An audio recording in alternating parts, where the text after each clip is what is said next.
Purihin po ang pangalan ng Panginoon, isang mabiyayang pagkakataon na tayo po'y muling makapag-aral ng salita ng Diyos.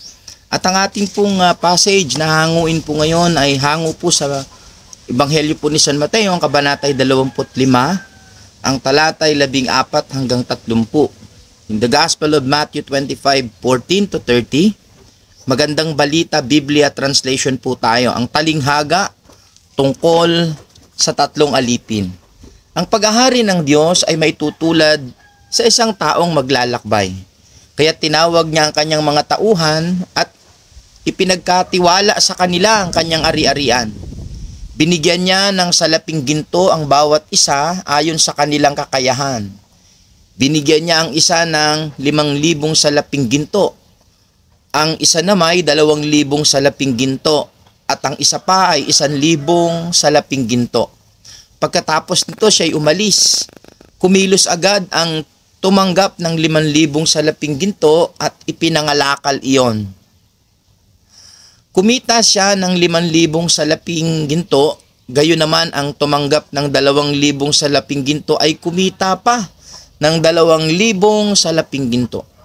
Ngunit ang tumanggap ng 1,000 salaping ginto ay humukay sa lupa at itinago ang salaping ginto ng kanyang Panginoon.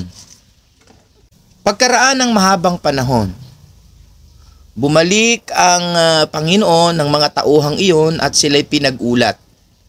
Lumapit ang tumanggap ng 5,000 salaping ginto at sinabi, Panginoon, ito po ang 5,000 salaping ginto na iniwan ninyo sa akin.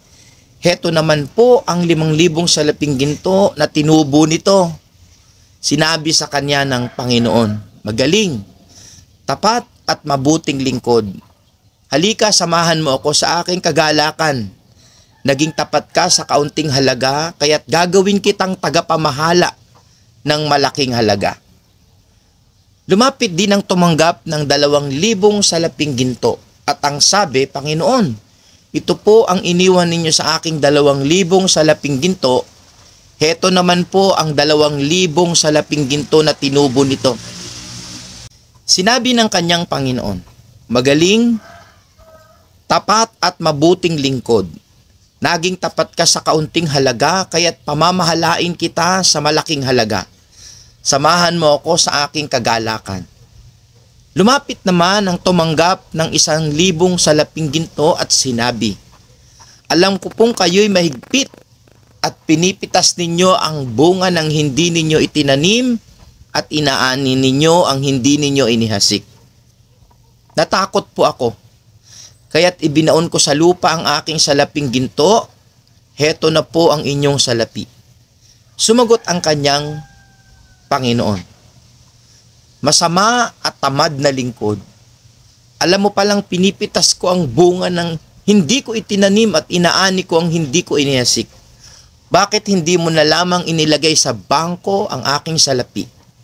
Kahit papano'y may itinubo sana ito. Kunin ninyo sa kanya ang 1,000 salaping ginto at ibigay sa may 10,000 salaping ginto.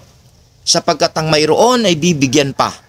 At magkakaroon ng sagana, ngunit ang wala, pati ang kakaunting nasa kanya ay kukunin pa. Itapon ninyo sa kadiliman sa labas ang walang silbing taong iyan.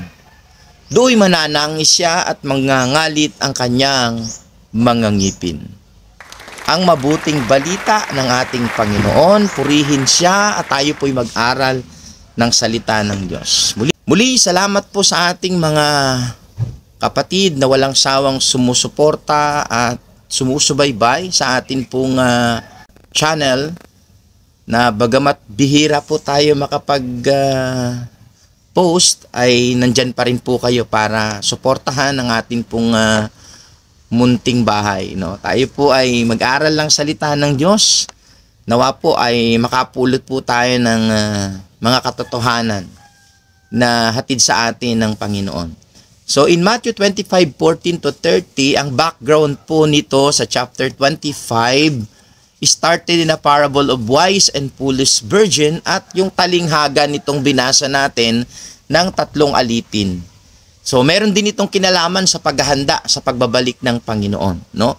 Tinuturuan din tayo ng halaga ng paghahanda, hindi lamang on our physical preparation, lalo tigit sa lahat yung ating pong spiritual na preparation, yung paghahanda.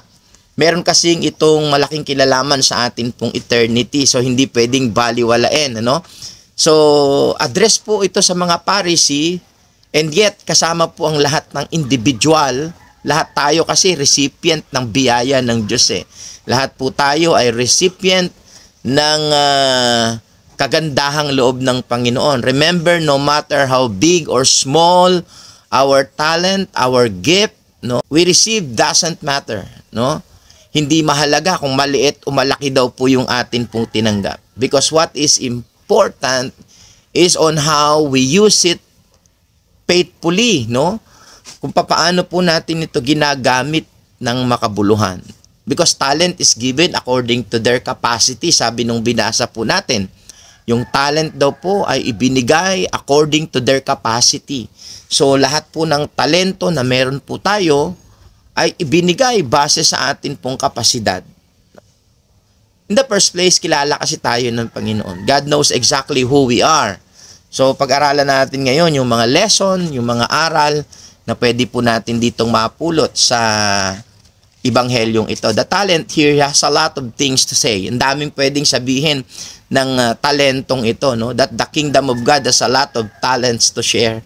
Punong-puno ng kasaganaan, ng mga talento, biyaya, at mga kaloob ang kaharian po ng Diyos, no? Number one, we are all steward. Tayo po ay mga katiwala, pinagkatiwalaan tayo, we are entrusted.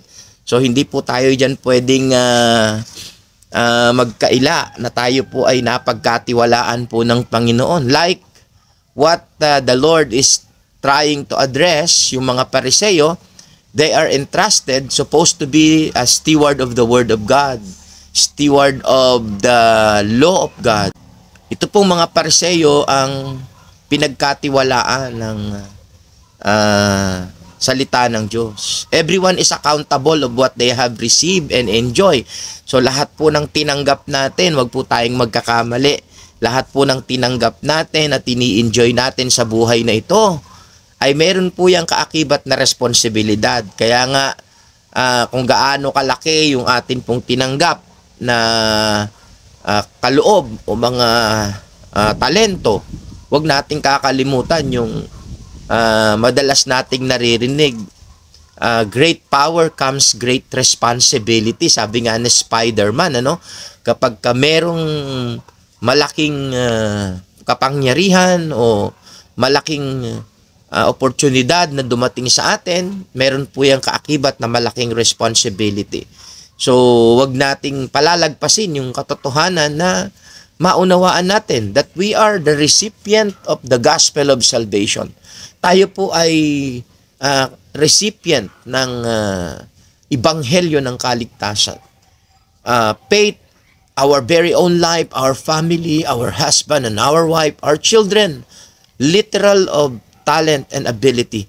So ano man po yan, tayo ay napagkalooban, napagkatiwalaan ng pananampalataya ng ating sariling buhay, ng ating pamilya, asawa, anak, magulang, kapatid. Kahit yung mga literal talent and ability, yung mga kakayahan, no, mga kaloob na yung iba meron, ikaw wala. Yung iba, ikaw naman ay meron, yung iba naman ay wala, no? So hindi lahat nasa iyo, hindi lahat nasa iba. So wag nating kakalimutan that we are entrusted, no? Pinagkatiwalaan tayo, we are all steward. At yan ang pinakamalaking pagkakamali ng mga Pariseo sa mga nakaraan po nating pag-aaral, yung the parable of the steward, no? Yung pinagkatiwalaan sila ng ubasan at ginawaan ng may-ari ng pisaan, ng tore, ng bakod, at ipinagkatiwala sa kanila nung panahon ng anihan ay hindi sila nagsulit, no? Hindi sila nagbalik ng nararapat na kaukulan para doon sa kanila pong pinangangalagaan. Bagkus, yung mga ipinadala ng may-ari, pinapatay nila at sinaktan. Bagamat sobrang napakasagana po ng kahabagan ng may-ari dun sa parable of the tenants, kaya nagpadala uli siya. Nagpadala uli siya ng another batch, mas marami, no? At ganun din ang ginawa, no? Sinaktan at yung iba'y pinatay. Naisip nung may-ari nung ubasan na magpadala ng kanyang minamahal na anak, yung kanyang bugtong na anak. Baka sakaling ito ay kanilang igalang. Subalit ganun din ang kanilang ginawa. Sinaktan, pinatay, pinako pa sa krus, no? Ang isang malaking pagkakamali po dito na hindi nila nakita, and they have forgotten that they are all steward. At yan ang magiging isang malaking panganib sa bawat isa sa atin na pinagkatiwalaan ng Diyos. Tayo po'y katiwala at hindi po tayo ang may-ari. You are not your own, no? Sabi nga, hindi tayo ang may-ari ng sarili nating buhay. Lahat yan ay hiram at kaloob lamang sa atin ng may-ari ng lahat ng tinatangkilik natin at ini-enjoy natin sa buhay na ito. So don't forget, no? Again, tayo ay mga steward at hindi po tayo ang may-ari. Ang number 2 po natin, we are all expected to bear fruits. Lahat po tayo ay ine-expect ng Panginoon na mamunga. Bakit nga ba napakahalaga na ang isang buhay Kristiyano, ang buhay pananampalataya po natin ay namumunga? Sapagkat sabi nga ng John 15:8, kung babalikan po natin yung John 15:8, sabi ng Bible, for it is my Father's glory that you bear much fruit. To give God the glory, para ibigay po natin yung kaluwalhatian sa Panginoon. Karangalan nga naman na yung mga taong nagtitiwala sa Diyos ay namumunga yung kanila pong pananampalataya. Kagaya na lamang po nung ang ating Panginoon ay nagpunta ng Bethany, and then nakita niya po yung puno ng igos na napakadahon, napakalago, pero wala pong bunga. Kaya sabi ng Panginoon, let no one eat your fruit again, no? Yung atin pong Panginoon, kinurse niya po yung fig tree. Bakit? Sapagkat napakahalaga pala sa buhay natin na mabigyan natin ng lugod yung atin pong Panginoon, no? So, you need to bear fruit. Nagbibigay po yan ng kaluwalhatian sa Panginoon. Be fruitful and multiply. God loves development. Gusto niya nagdi-develop tayo, nag-grow tayo, at higit sa lahat, namumunga tayo. So, flourish where God has planted you. Dapat kung saan tayo itatanim, ipupunla ng Diyos, namumunga tayo. Walang anumang pwedeng pumigil ng atin pong pamumunga sa atin pong buhay pananampalataya. So, we must bear fruit. Kailangan natin yan. Expected ng Panginoon. It is God's expectation. Again, we are all expected to bear fruit. Kaya nga, pagkababalikan po natin yung John 15:16, ano? Sa John 15:16, meron ding sinasabi doon, you did not choose me, but I chose you and appointed you to go and bear fruit. Fruit that will last, so that whatever you ask to the Father will be given to you. Sa John 15:16, papansin natin doon, hindi tayo ang pumili, kundi ang Diyos ang pumili at humirang sa atin upang tayo ay humayo. At ang purpose ng ating paghayo, mga kapatid, ay to win people back to God. At yun po yung bunga, no? Isa sa mga bunga na hinahanap ng atin pong Panginoon, bearing fruit of your faith. So, kailangan namumunga po tayo. And number 3, we are all subject to judgment. Whether you agree with me or not, no? Sa pagbabalik po ng Panginoon, sabi po ng 2 Corinthians 5:10, for we must all appear before the judgment seat of Christ, so that each one may receive what is due for what he has done in the body, whether good or evil. No? Yun na nakakalungkot, ano? Yan pala ay may kaakibat na gantimpala sa ating ginawa, mabuti man o masama. Siyempre, kung mabuti yung ginawa natin, mabuti rin yung ating aasahang gantimpala. Kung masama yung pinamuhay natin sa buhay na ito, alangan naman maghintay tayo ng mabuting gantimpala. So, we need to value our talent. Kailangan natin dito na i-value yung talent o yung mga gift na ibinigay sa atin ng Panginoon. Because in the Bible, talent has a value. May value po yung talent na yon, hindi lang po natin nakita, no? Yung isa binigyan ng 5 talento, yung isa binigyan ng 2 talento, yung isa naman binigyan ng 1 talent. And it has an equivalent. No, ang isang talent, pagka i-evaluate natin, ano, ang isang talento ay nagkakahalaga ng 6,000 denaryo, no? 6,000 denaryo. So, kung 6,000 denaryo 'yan at ima-multiply po natin 'yan sa minimum wage earning ng isang tao na 610 sa atin pong Philippine currency, that is around 3,660,000, no? Yun po yung tinanggap ng isang salaping ginto. Pero pag tinitingnan po natin, ano, hindi lang po kasi salaping pilak, no? Ang salaping pilak kasi 6,000 denari ang equivalent ng 1 talent. Salaping ginto daw po 'yun. Yung salaping ginto ng binasa po natin, no? Yung salaping ginto, yung 6,000 denaryo times 30 po 'yun kapag yun ay ginto. Yung pilak 6,000 denari. Pero pagka salaping ginto 'yan, no, mas mataas yung value times 30.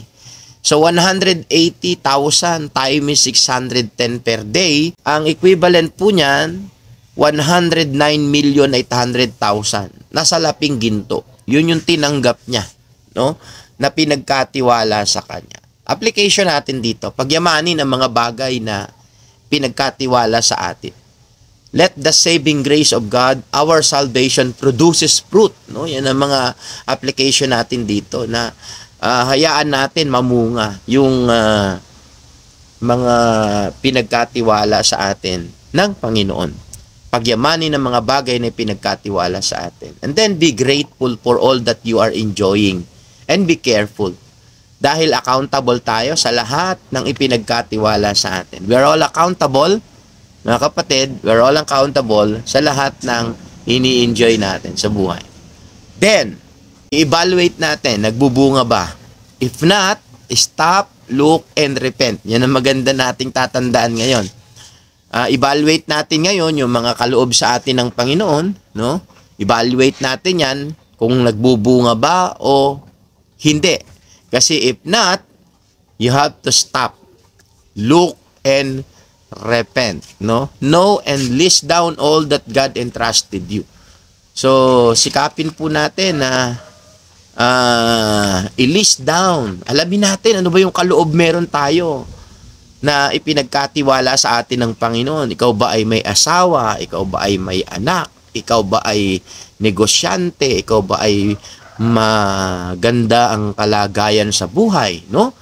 Ikaw ba ay super talented people o person? So, yung mga ipinagkatiwala sa atin, wag natin yung hahayaan ay hindi magbigay ng lugod at kaluwalhatian sa Diyos.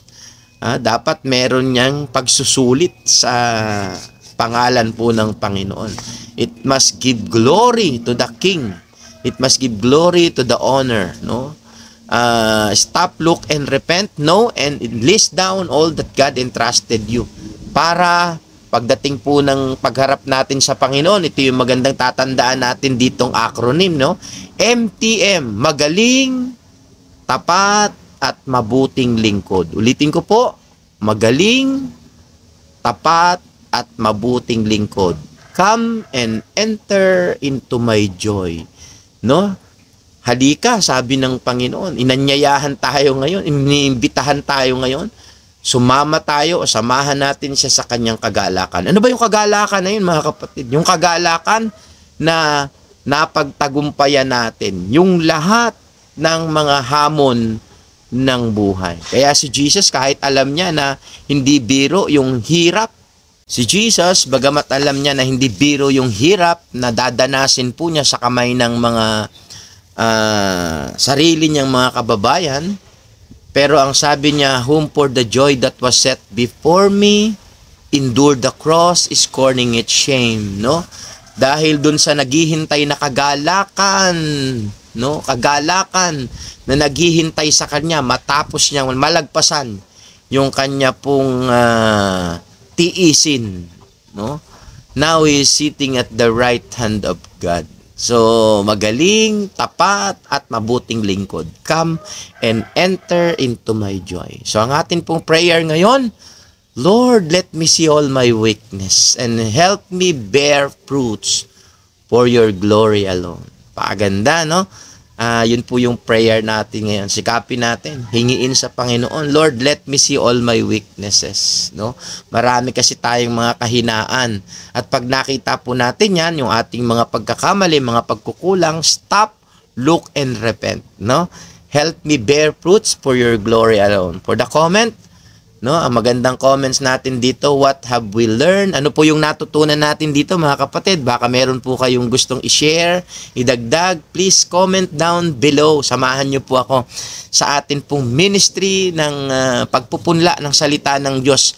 Punuin natin, i-viral natin ang mundo sa pamamagitan ng salita ng Diyos. At paki-share na rin po itong ating video, and God bless everyone. Maraming salamat. Ito po ang inyong kapatid, Kuya Bong.